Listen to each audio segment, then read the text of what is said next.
bago. 2022. Hindi, okay pa rin naman. No, 2 years ago. 2 years ago. 2 years ago. Nung ginawa mo to, ready ka na talaga magpelikula na. Kasi, di ba, ang tagal mo rin medyo. At first, hindi ko ina-expect na sa cinemas to. I was thinking, and ang alam ko is online something for the mga kabataan, gano'n.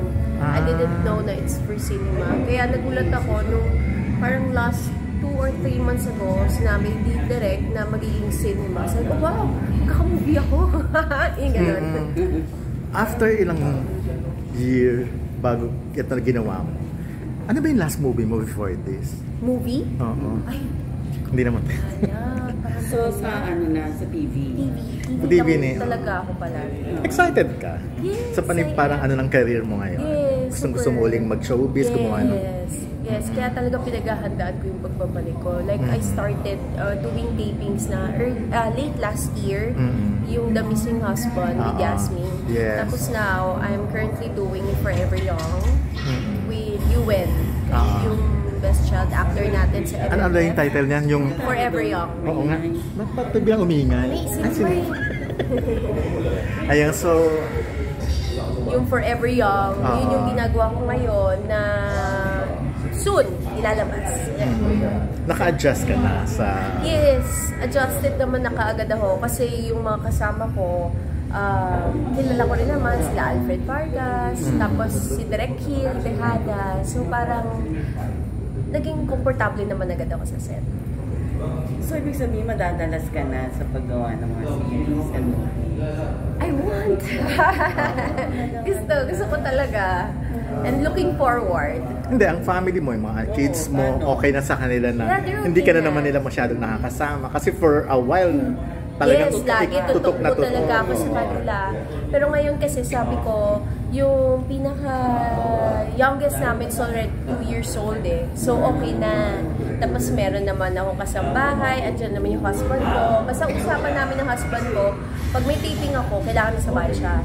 Pag wala akong taping, siya yung magtatrabaho. Parang ganon, salitan kami.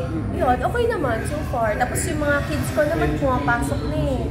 So medyo yung half day, wala nang kids sa bahay. So ganon. So sabi ko, it's time for me to work. Ako naman. Pero ikaw may regrets ka na medyo for a while, iniwan mo ang showbiz. Actually, I mean, na nag-focus ka sa... Kasi... Noong una, parang napapaisip ako na parang... Kasi let's face it, nung star-star talaga, ikaw yung ano, isa sa mga sinasabi nilang future superstar, yung mga ganyan. Oo, at saka ang dami kong shows noon, ang daming ano... Left and right kayo. Nakakahinayang, pero pag inisip ko is parang mas nag-enjoy ako na may kids ako. Mas hindi ko ipagpapalit yon. So sabi ko, there's always time for everything naman eh. So etong mga kids ko muna. Then after that, pwede naman ako bumalik anytime. So ito na nga yun. So talagang pinaghandaan ko. Pero naisip mo ba na makaka-comeback ka pa? Kasi baka nag-enjoy ka na sa family life mo. Noong una, iniisip ko baka hindi na ako makabalik kasi nag-enjoy talaga ako. Pero as time goes by, parang na-realize ko na parang may kulang.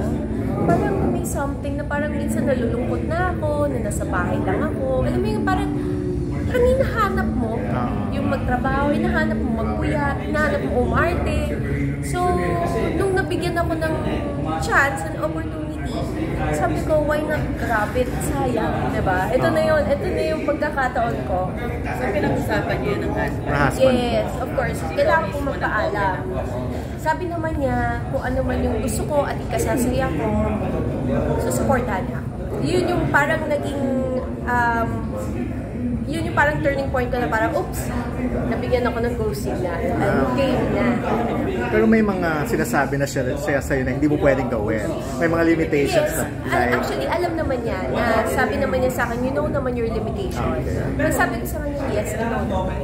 Like kissing scene ba bawal? Kissing scenes, mga Sexy bed scenes, mga ganon. Pero mga smack and all, walang problema sa kanya, okay lang. Sexy pictorial, kasi you're still hot mama ka talaga eh. Actually, gusto niya. Talaga? Gusto niya. Ano yun eh, medyo ano siya eh. Kaya sabi ko, tingnan muna natin. Kasi lumaki ako, hindi talaga ganon eh. Oo, para ikaw pa yung conservative kasi na mas conservative pa rin talaga ako kaysa sa kanya. So, happy naman ang family? Yes, happy naman. Wala ka Super. talagang, kumbaga, nagiging problem? Or... Wala naman. Kasi at least nagawa ko yung family, nagkaroon kami ng kids, settled na ako. Alam mo yung bago ko sila iwan, settled din sila. So parang, ang sarap magtrabaho nang alam mo everything's okay. Yung gano'n. Paano mo na-maintain ng iyong Yan nga. Nagda-diet ako. Nagda-diet. Nagpa-boxing ako lately. Nag-muay thai. Diet talaga. Kailangan. Kasi sabi ko, pag bumalik ako, kailangan payat ako. Pero lumaki ka ba talaga na? Yes, lumaki talaga ako. Habang yung third pregnancy ko, lumaki talaga ako ng sobra. As in, laki talaga. Mabot ako ng 72 kilos. So, ganun kalaki. So, sabi ko, kailangan mawala lahat. Unti-unti talaga. Hindi ko pwedeng biglahin eh. Kasi, So, gaano katagal bago ibalik niya kasi siya? 2 years. Sorry, 2 years ko pinanganak si Harmony. Pagkalabas si Harmony, nag-start na ako mag-diet. Mga kids ba walang planong mag-showbiz? Wala silang... Kasi kahit sa father side nila, Oo nga lahat showbiz artista din ang mga ano. Si Heather, model na siya ng damit. 2 Okay. years na. Si Titus and Heather, Live to be anong Spoiled brand? Okay. na brand. Makikita sa mga Robinson's department store. Tapos si Titus, kami, family ako, Titus, Heather, 2 years na kami with Pediasure. So, okay sa kanila. So, yeah, they love it, they like it. Parang sabi ko nga ako, pag tinanong mo yung daughter ko, what do you want to be when you grow up? I want to be an artist. I want to be an actress. Sabi ko na, ko yung to study first. Okay lang, pero sabi ko, parang gusto ko medyo model-model. Ayaw mo nung ano. Mahirap. Yung katulad ng experience mo, ayaw mo nung puyatan masyado. Oo, at saka sabi ko gusto ko muna magkaroon muna siya ng sarili niyang career. Meaning, meron siyang career, hindi lang yung pag-aartista. Anytime naman pwede. Pero nakaka-attend ka ba ng mga reunion nyo ng kayo-kayo, mga starstruck? Hindi masyado. Hindi masyado kasi lahat busy. Pero I'm friends with Jade and Christine. Once in a while, nagkita kami sa labas. Nag-dinner kami, minsan nag-pilates kami, sabay, kaming tatlo, yung ganon. Wala yung complete talaga, pati sila, Kat, sila. Nakakasama ko sila sa mga guesting, like yung mga Starstruck reunion guesting, mga ganon. Like, nakasama ko si Rainier, si Mark, mga ganon. Si Sheena, nakakasama ko sa mga events, mga ganon. So anong sino yung usually nakakasama mo?